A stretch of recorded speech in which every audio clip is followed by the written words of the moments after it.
And brother, I'm not gonna sit here and blast you like, you know, I like I'm just completely siding with the woman. Just bear with me. Um, Me too.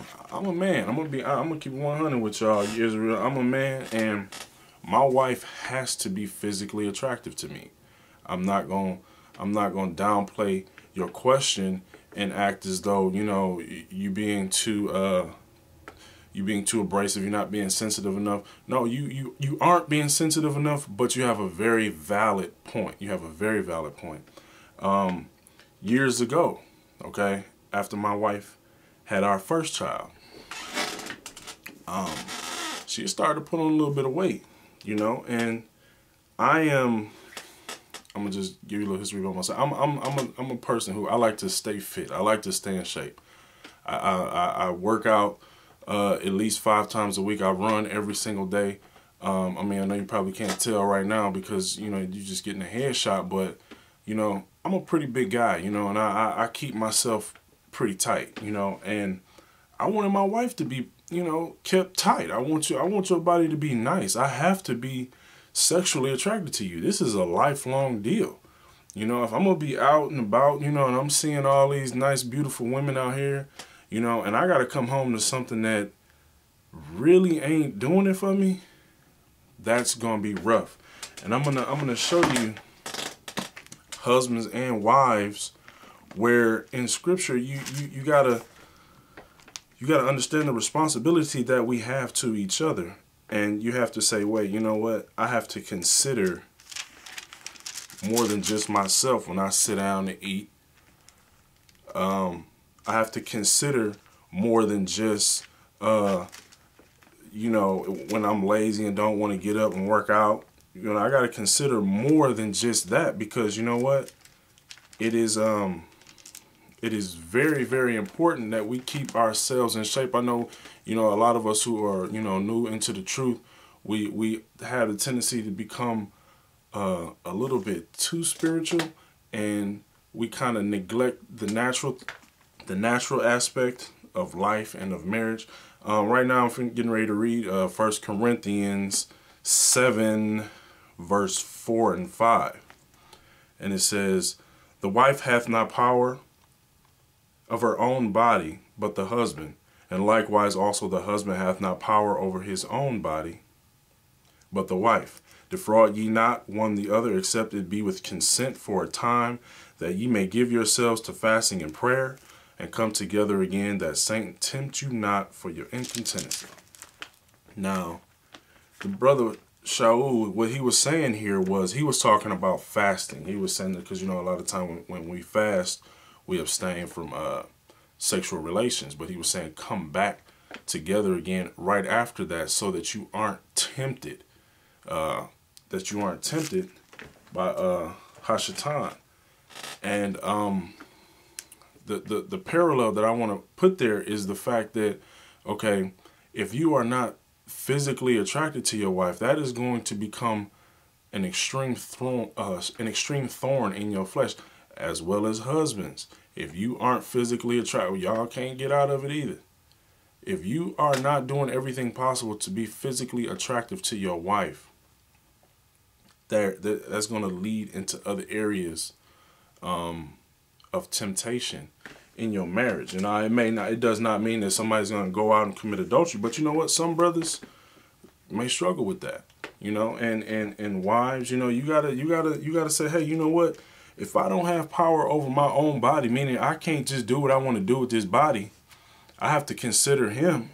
Then guess what that means? That means you might have to get on the treadmill. Brothers, you too. You might have to get in the gym. You might have to do what's necessary, because this is a very big issue. And and the thing about it is the fact that it's not really taught amongst the Hebrew community to keep your bodies in shape and to really be presentable. You know what I mean? My wife, she's sexually attracted to me, and you know what? It's not just because we married. Okay, when my wife see me with my clothes off, she gets physically aroused by that. When I see her with her clothes off, she gets physically aroused by that. Even though we've been married going on 10 years, we still do that for each other because we do keep ourselves in shape. We do keep our physical hygiene and our appearance. We do take that into serious consideration. And I'm not saying that you guys have to go to the extent in which I do with working out. That's just something that I kind of been doing. I used to be a fighter. I used to box. So, you know, anybody who know anything about boxing is you have to be in tip-top shape. And that was just one thing that stuck with me over the years, keeping my body in shape. And I know a lot of people, you know, we may struggle with having time to do that, you know, but we really have to make an effort because the Hebrew community as a whole, the assembly, that is one area that we neglect. We have to keep ourselves in a physical appearance that will actually be beneficial to our health and to our marriage. Now, there's another part of this that I want to touch on, and that is the way we love our wives. Because in this question here, brother, you said that, you know, it's becoming to the point where you sexually are not attracted to her anymore, and it's become to the point where it's affecting the way you embrace her. You don't even want to embrace your wife or, you know, have intimate time with her. Now that is more of a diverse question because that can be directly connected to the way you feel about her physical appearance, but it also could be, and this is another issue that I had, that I really had to work on, was I didn't really know how to express emotion.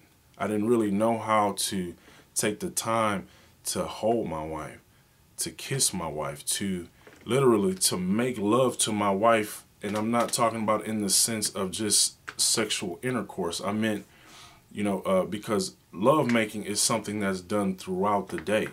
It's something that's done, you know, if you're out working, brothers, you know, you're out working, you can send a nice little text, you know, to your wife, or, you know, you at home, she cooking. You know, one thing I like to do is, you know, I like to kiss my wife and you know, when she ain't expecting it, just, you know, come up behind her, give her a hug or smack her on the behind or whatever. You know, there's certain things that you do that contribute to your lovemaking. There's things that you can do to keep the spark going, and it wasn't always like that with me, brothers. I'm gonna tell you this. I had my wife, when we first got married, she used to say things to me like, you know, don't you want to kiss me? And I'd be like, not really. And she'd be like, don't you wanna hold hands? I'd be like, for what? For what? You right there. You know what I'm saying? We can sit down, we watching the movie. I sit on one chair, I'd lay on the whole chair. And I mean, you know, on the whole couch, we watch a movie. And, you know, she come in there, she want to watch the movie with me. But she wanted to lay on me or sit next to me. And I'm like, it's a whole nother couch over there. You see, I'm chilling. And she would just get up and go on over there. And I did not realize, what was actually going on. I was so disconnected romantically and emotionally that I couldn't pick up on the signs. You know, when it was time to go to bed, you know, our sex was just sex. There was no passion. It was just, okay, she get one off, I get one off, and go to sleep. You know what I'm saying? There was no connection there.